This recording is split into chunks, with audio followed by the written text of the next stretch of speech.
For the 23rd Congressional District, we have 365 Republican ballots, which we are counting as we speak. We're in the process of opening them and counting them so that we can certify a winner by Thursday.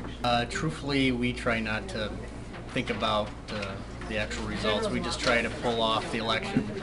From the board standpoint, we're bipartisan, and really we try to, there's no partisanship because of the bipartisan nature, so really we don't think about that per se.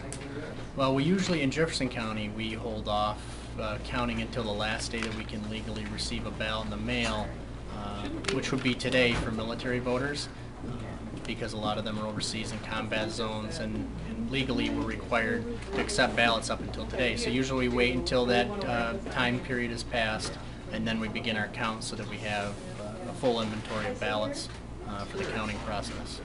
We only had one voting machine issue, and it really was something that was easily fixed. And that's the first time in 3 elections that we've actually had a problem with a voting machine, because we used them in the 2009 primary election and the general congressional election of '09 and this election. So we've only had one voting machine issue in 3 elections, which is way better than our history with lever voting machines. So actually our voting machines perform better than the old lever machines, despite what some people's preference for the old machines. Today, our staff finished a 3% audit of all voting machines that were used on election day. We sent out 87 voting machines, and we took 3% of those machines, which was 3 voting machines, 7 election districts countywide, randomly. They're randomly drawn.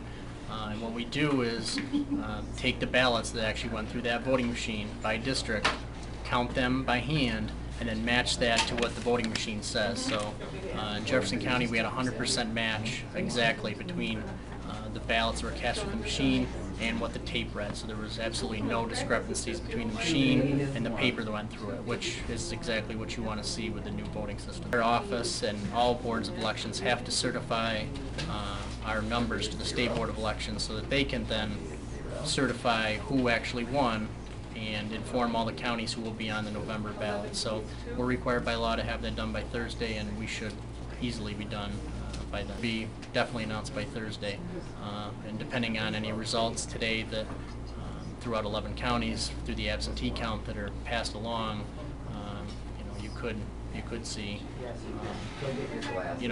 something happen in that realm. So.